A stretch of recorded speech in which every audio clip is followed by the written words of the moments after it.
দেখুন এই ভিডিওগুলো কিন্তু বর্তমানে ফেসবুক, ইউটিউব, টিকটকে কিন্তু অনেক ভিউ আসতেছে। আর এই ভিডিওগুলো ফেসবুকে আপলোড দিয়ে কিন্তু মানুষ অনেক টাকা ইনকাম করতো। আজকের ভিডিওতে আমি দেখাবো কিভাবে আপনারা খুব সহজে এআই কে ব্যবহার করে এই রকমের ভিডিওগুলো আপনারা তৈরি করবেন। এটা জানতে হলে অবশ্যই পুরো ভিডিওটা দেখবেন এবং আমার চ্যানেল নতুন হয়ে থাকলে অবশ্যই চ্যানেলটা সাবস্ক্রাইব করে রাখবেন। শুধুমাত্র ফেসবুক না, এই ভিডিওগুলো আপনারা চাইলে ইনস্টাগ্রাম অথবা টিকটক, ইউটিউবে আপলোড দিতে পারবেন। সেক্ষেত্রে আমাদের প্রথমে একটা অ্যাপ্লিকেশন দরকার হবে, যেটা আমরা প্লে স্টোরে অ্যাভেলেবেল পেয়ে যাবো। সরাসরি চলে যাবো প্লে স্টোরে, এখানে সার্চ অপশনে আমি ক্লিক দেবো, এখানে লিখবো Pinterest, লেখার পর সার্চ দিয়ে দেবো। সার্চ দেওয়ার পর এখানে যে এই অ্যাপ্লিকেশনটা আছে, এই অ্যাপ্লিকেশনটা আপনারা ইনস্টল করে নেবেন। তো আমার অলরেডি ইনস্টল করা আছে, আপনারা বানানটা দেখে নিতে পারেন। তো আমি এটাকে ওপেন করে নেব। ওপেন করার পর এখানে আমাদের একটা অ্যাকাউন্ট ক্রিয়েট করতে হবে। সেক্ষেত্রে কন্টিনিউ উইথ গুগল এটার উপরে ক্লিক দেবো, এখান থেকে যে কোনো একটা ইমেল সিলেক্ট করে দেবো, ব্যাস অ্যাকাউন্ট ক্রিয়েট করা কিন্তু কমপ্লিট হয়ে যাবে। সাথে সাথে কিন্তু এখানে অসংখ্য ভিডিও কিন্তু চলে আসছে। কিন্তু এখানে আপনাদের যদি ভিডিওগুলো না আসে, এখানে সার্চ অপশনে ক্লিক দেবেন, নিচে আপনারা লিখবেন ড্যান্স ভিডিও,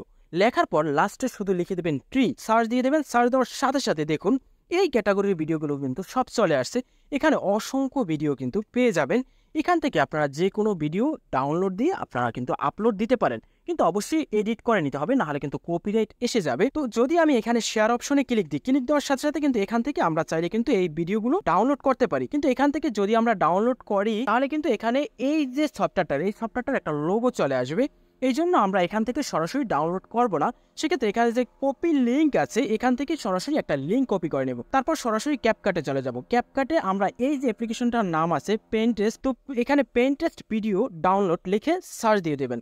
সার্চ দেওয়ার পর এখানে যে দ্বিতীয় নাম্বার লিঙ্কটা আছে, এই লিঙ্কটার উপরে ক্লিক দেবেন। ক্লিক দেওয়ার পর ওই যে লিঙ্কটা আপনারা কপি করছিলেন, এখানে সেই লিঙ্কটা পেস্ট করে দিবেন। এখানে ইউআরএল পেস্ট করে দিবেন, যেটা আপনারা ওখান থেকে কপি করছিলেন। তারপর এখানে যে ডাউনলোড বাটনটি আছে, সেটার উপরে ক্লিক দিবেন। 1 থেকে 100 পর্যন্ত কাউন্ট হয় এই ভিডিওটা নিচে কিন্তু চলে আসবে। এখানে MP4 আছে, এটার পাশে যে ডাউনলোড বাটনটি আছে, এটার উপরে ক্লিক দিবেন, সাথে সাথে কিন্তু এই ভিডিওটা ওপেন হয়ে যাবে।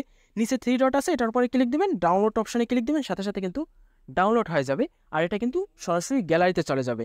এখন যদি আমি গ্যালারিতে চলে যাই, দেখুন এই গ্যালারিতে কিন্তু ভিডিওটা দেখা যাচ্ছে। এখন এই ভিডিওটা যদি আপনারা এই মিউজিকে ব্যবহার করে যদি কোনো ফেসবুক, ইউটিউবে আপলোড দেন, তাহলে কিন্তু কপিরাইট ক্লেম অবশ্যই আসবে। তো সেক্ষেত্রে এই ভিডিওটাকে এডিট করার জন্য সবথেকে ভালো অ্যাপ্লিকেশন হচ্ছে ক্যাপকাট। তো আমি সেক্ষেত্রে সরাসরি ক্যাপকাটটি ওপেন করে নেব। ওপেন করার পর এখানে যে নিউ প্রজেক্ট আছে, এটার পরে ক্লিক দেবো। ক্লিক দেওয়ার সাথে সাথে আমাদের গ্যালারিতে নিয়ে যাবে। এখান থেকে যে ভিডিওটা আমরা একটু আগে ডাউনলোড করছিলাম, সেই ভিডিওটা সেট করব। তারপর এখানে অ্যাড বাটনের উপরে ক্লিক দেবো, সাথে সাথে এই ক্যাপকাটে কিন্তু অ্যাড হয়ে যাবে। তো এখানে দেখুন আছে অ্যাকসেপ্ট রেশিও, এটার উপরে ক্লিক দেবো। ক্লিক দেওয়ার পর এখানে আমরা টিকটক যে আছে, এটার উপরে ক্লিক দিয়ে জুম করে পজিশন মতো করে নেব। তো আমার অলরেডি এটা পজিশন মতো আছে, টিক মার্কে ক্লিক দিব, মাঝখান থেকে কেটে নেব।